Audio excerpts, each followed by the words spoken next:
Good evening. This is Ronald Allen, managing change through effective communications. So our discussion tonight is what upsets you and why? And most importantly, are you interested in identifying what those kernels, those little pebbles in your shoe, are, where they come from, and better yet, how you can manage them? Well, I'm going to share with you some stories, and then from my book, Life Cycles, which I haven't been able to figure out yet why my image keeps reversing. Perhaps it's the type of camera lens I'm using. So I'm going to share with you some specifics on how you can begin to address what upsets you and why. So I'm going to start off with conversation. Yeah, that thing we do all day long, both in our heads and through our mouths with others. Obviously, when I speak about through your head, in your head, it's the conversation, the voice, both positive and negative, that impacts our behavior. So immediately you can understand and recognize, and I'm sure all of us have, that voice that's telling us pros and cons, the do's and don'ts, the act, don't act, go, don't go behavior, right? So right off the bat, do you understand why you are driven by that voice? Do you understand where that voice emanated from, where it was crystallized and has stayed with you all these years? Now, I know the younger members think, well, I can handle this. Yet they don't understand the meta tag. I'll even use that term as an IT tag. Yet it's the psychological programming that we have experienced from day one. So let's kind of look back, and any issue at all, that when it comes up, the conversation, you find yourself being irritated. So I want to ask you, where do you think, not that you know, where do you think that comes from? I want you to write that down and just kind of keep that to the side. Just one area that kind of annoys you, right? So for me, it is, and I have no problem sharing my, not necessarily my laundry, just my view. Because isn't this the whole point of a live chat? Sharing your view. One of mine is when younger people get irritated so quickly and are quickly exasperated. They have no patience. Now, I'm quite sure my parents and other adults who taught me and engaged with me might say something similar. The difference today, of course, is that youth, young children, even up to 25, 30, they're no longer really young because they've picked up information at a much early age themselves. They actually want to argue without all the facts. So immediately think of one area, one conversation perhaps you had today, maybe last week, and the issue just infuriated you. Now, think through, what was the real reason? What was your argument for or against the position? And then, most importantly, would it really make a difference if you had just remained quiet and listened to the other person? Think on that for 5 seconds. 4, 3, 2, 1. Pretty interesting, right? Think through your own emotions. There's nothing that I'm going to give you to solve it other than asking you, and that is a give, by the way, I'm asking you to think through your own emotions, your own thinking process. Another area when we think about what is it that infuriates us, that annoys us, do we understand that many times it's something that someone has said that then respects something that we believe in? There's a difference there, right? So the information is coming from outside. Good evening, Norman. Thank you very much for checking in. Let me just do a quick update. Rich, thanks for checking in. Epitasio, pure, cool name. Thank you for checking in. We're talking about what is it that irks you and why. Do we take the time to evaluate our own needs and emotions and then play that against or with what is going on that we believe, we think, the meaning we've given to an event, a conversation, someone has done something? Is it really that important? Is it really that significant that we need to elevate our frustration, our anxiety, upset our day in many cases, and in still others, kind of lash out, both verbally and possibly physically. So the first one I just shared with you was just think about a conversation that you've had this week, today, and what was it about that conversation that annoyed you? And then think through, was it really that significant? Was my position with the discussion needing to be so hard line, or could I have thought, well, interesting perspective, let me take it away instead of giving a hard position. The second one is, what has someone done or said directly to you that made you think you were right? And then when you walked away, you thought, well, your chest is all puffed out, you've got the upper hand, and everyone was in agreement. Is it really so? You've heard of the expression, the silent minority. Those that don't express themselves, those that don't have to, shall we say, fluff their feathers in public. These are simple processes that on a daily basis, we can gauge what we really wish to be involved with, that we really want to give our own opinions. Now, a lot of this information, a lot of our own behavior is coming from our past. Now, I'm no psychologist and I don't try to be one. What I do understand, though, in retrospect to my own life, is that when I find myself in a situation today, right now, I gauge it based on what my experience was in the past, what that other communication, that person, the medium, is really saying, and how can I find out more before I make a judgment, before I make an absolute. You know, in anthropology, they talk about the linear connection of our ancestors. In fact, they've found 4 and 5 generations in the past behavior that is a trait today.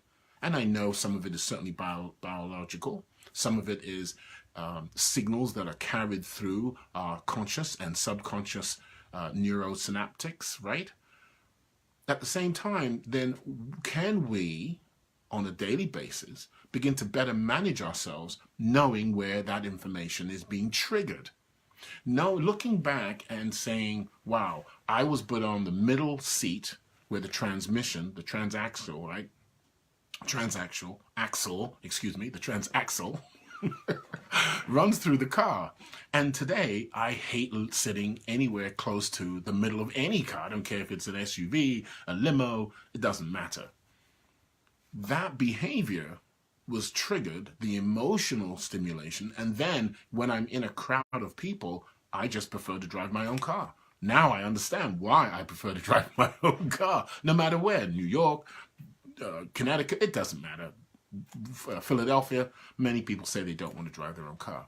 But that behavior, I'm quite sure, comes from I was always placed on that transaxle where the big shaft, and when you hit a bump, you felt it right through your spine. So can we do that real time? Well, we can. Yes, we can. It's a kind of rhetorical question. Why do I say that? You know a thing called social media? Well, they've tapped into us in a real, very vigorous, aggressive way. And it's every time we do something, every time we trigger something on these electronic devices, we're sending a signal. Over a time, a short period of time at that, by the way, it could be a month, could be a quarter. They now know what we do, when we do it, and how. Now they're going to go even deeper and they're going to see what triggers it. What is the preamble? What is the setup? Can we do that to ourselves, for ourselves? You know, when Madison Avenue used to do its ads in the 70s and 80s, and even earlier with Coca-Cola, right? Or Gordon's Fisherman. Ugh, used to hate those. They used to feed them to us at school.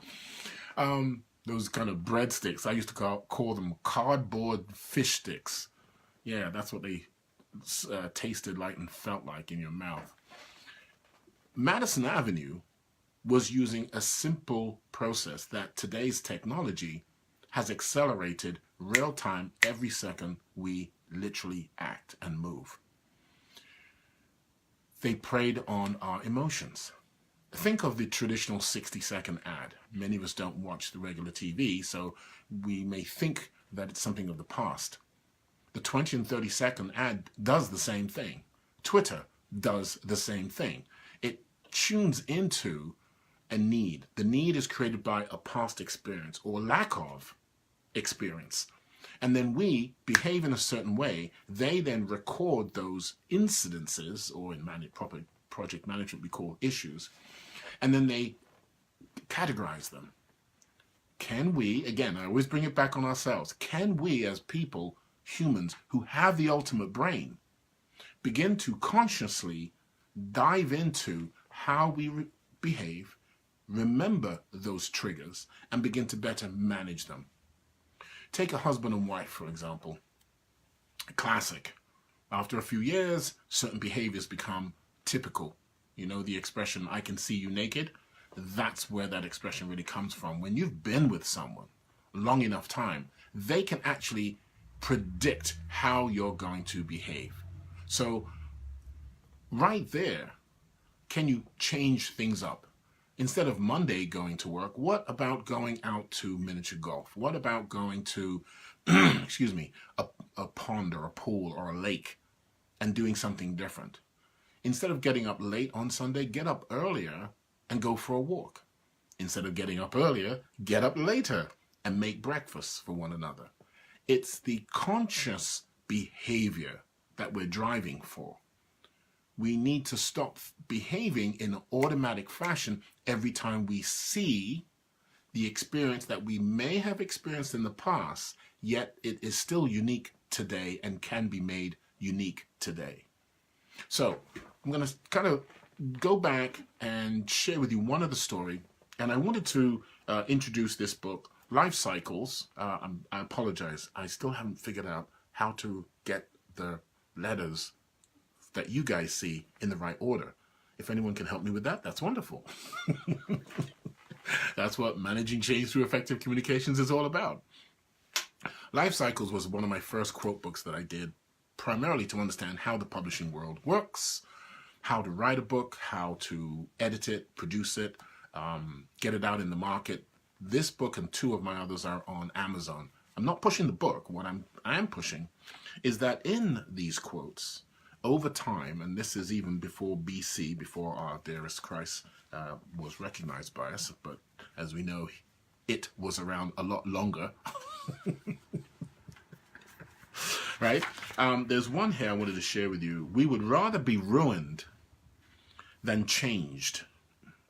We would rather die in our dread than climb the cross of the moment and let our illusions die. This is W.H. Auden, 1907 to 1973. The point of these quotes and these expressions of life's perspectives is that we begin to look and learn from our experiences and seek out the better, not necessarily right, but a better set of resources, which then will be tested on our lives by ourselves, and the outcomes will generate our behavior. The outcomes that life sends back to us. I've said this before, it is the litmus test. We can be taught, and we are taught many things when we're younger. We begin to craft our personalities and characters. We begin to believe that things should be a certain way. And therein lies our susceptibility to greater forces. Okay?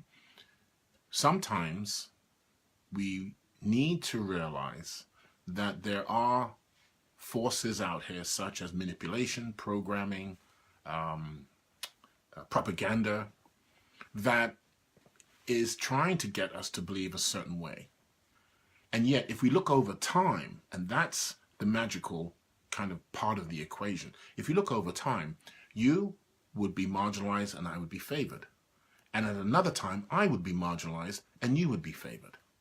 I was speaking with a gentleman in a gun shop the other day. My wife and I are looking to get our own guns, and just for the heck of it, quite frankly. We'll also be taking up cooking, but who knows? We might just spill a pot of tea on our visitors when they come instead of shooting them. And the gentleman started talking about slavery, and I'm like, oh, you mean like prima noce? And he's like, I don't know what that is. I said, well, that's what the Europeans did on each other. They weren't called Europeans at the time. It was Romans.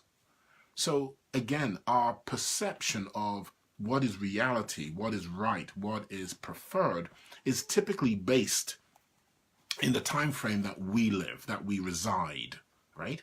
Whereas if we look at anthropology, if we look at history, if we look at how other cultures evolved and matured and are now relatively settled, we are never settled. And we can see that across almost every country. Yes, it's relatively settled, but there are always groups trying to rise up. It is that kind of disparity, that kind of forget about the past, how my ancestors came about. It doesn't matter, French, German, Gaelic, Welsh, Irish, it doesn't matter, Scottish. You name them, they all went through it. Look up prima noce, and basically it is the Lord's right under the Saxon conquest of Europe, of England, to copulate with the wife on the day of marriage. What was the reason? To breed out the animosity, to breed out the group. Well, that's what they've done through many other cultures, either through religion, through food, etc. So I bring those conversations up because when we talk about what gets you annoyed, a lot of people seem to dumb down and say, well, oh, you're not supposed to talk about these things. I say no. I say we should. If we're going to be mature humans, if we're going to be adults, the term adult, right? Why then can we not enter my intent of the conversation is to enter into a conversation with you and find out what is your position, and most importantly, why, where did you get your facts from? Where do you get your position from? And it's not a right or wrong. It is, okay, this is where you got yours. Can we agree to agree as much as can we agree to disagree? Okay? So again, when we talk about what is it that irks you, let's understand where the basis of our knowledge, our belief comes from, and then be willing to embrace that which we don't know, because we know so much less than we think we know. You've heard of the expression, I'm sure. When I was young, I thought I knew everything. And as I got older, the burden was lifted. That's what you start to realize as you get older. There are so many things that we just don't have time to embrace. There are so many areas of the world that we will never get to see, even through social media. There are so many conversations that we miss the mark because we're so in tune to be right. And even that phrase, that word, that requirement is so off the mark because it depends on where you're coming from, your perspective. You've heard the expression, from one's shoes. The next time you have a conversation with someone, seek out not only their position, their understanding, where it's coming from, and give that some respect. Give that some humility. You don't have to be, the term is right. How about being compassionate? How about being acceptable? Acceptable that I understand your position and I accept your argument. I don't necessarily have to agree. I don't have to necessarily support. I believe the better position is to understand. Once we understand, we can then begin to craft a solution that perhaps before was never thought of. Look at all the knowledge that we've gained in the different fields of study. And if it wasn't for our curiosity, our need to push the boundaries, communications is one of those last areas that so many of us fail because we want to be right. This is Ronald Allen, Managing Change Through Effective Communications. You know where to find me.